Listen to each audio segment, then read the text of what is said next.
Bu bu seride birinci bölümümüzde şimdi ikinci bölüme başlayıyor. İkinci bölümümüzde de arka planda ev düzeltmiştim. Bu evimde yani. Ve buradan girdik. Arkadan ses geldi biraz. İndirme var. İndirmenin dikkati yok. Tuzadı var. İndi en yaxşı gidiyor oradan normal, adi meşe ağacının odundan qıraq. Ondan sonra da ağdan qıraq. Ondan sonra üçüncü bölümümüzde ise inşallah kömür fabrikasına quracağıq. Əgər vaxt gəlsə, Foodgang hesabımda 5 karakterimi göstərəcəm. Ve odunu qırdım, getdi odun. Bunu da biraz qıraq. Diyorsan yer tabanı ne kadar yiysen adi ağ odun verəsən, normal meşe odun. Neyse ama yine bilirsiniz. Sevincliyim, yeni YouTube'lar. Size eğlendirmeye çalışacağım ve bu ikinci bölümdür. Kanalım biraz böyüyorsa sizin dediklerinizi yoruma yazdıklarınızın hamısını yiyeceğim. Ama ben sizin dediğiniz yoruma yazdığınız hamısını yiyeceğim. Siz de benim dediklerimi yiyeceksiniz. Yaxşı? Haydi. Buradaki evimi görək. Sonradan səslədir. Onu üzrə hesab edin. Bu da ikinci bölümümdür.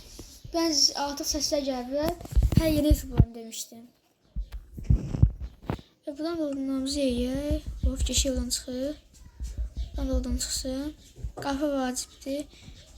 Bu qapı yaxşıdır. Mən bu qapıdan xoşum gəldi. Və yeyib odun yaxşıdır. Ağ taxta yaxşıdır. Aha, da elə.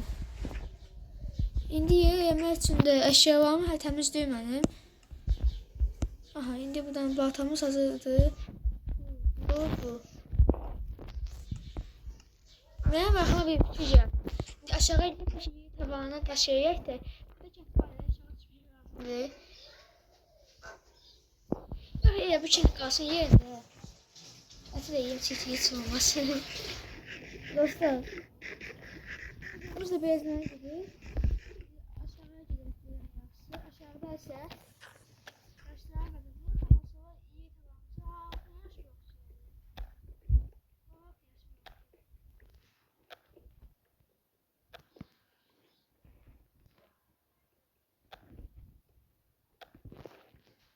yeterlice bir kazmak lazımdı.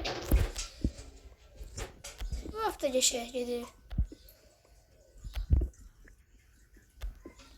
Dostlar, birinci dediğim gibi sizi eğlendirmek isterim. Ve inşallah eğlendirebilirim.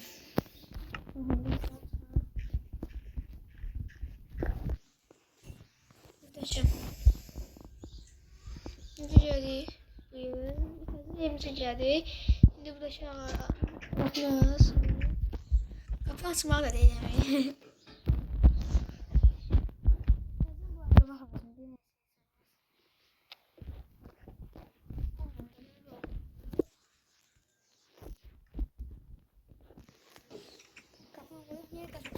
Daha sağlam.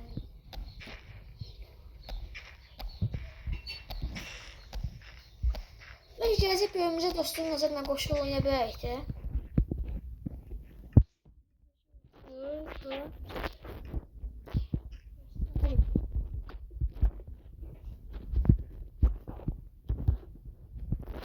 Okey şey. Şimdi bir sandık tutacağız. Düzelttim. Bu ses fazla bir şey. Buradan birazdan da fırına yiyeyim. Fırın olması olmaz.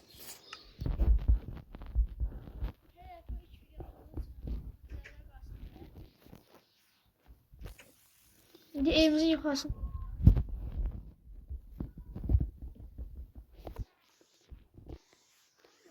Nasıl görüyoruz?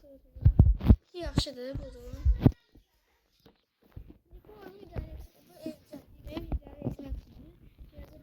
Sizin dediğiniz gibi ama yazmak en vacibi diyor. Dediğimi de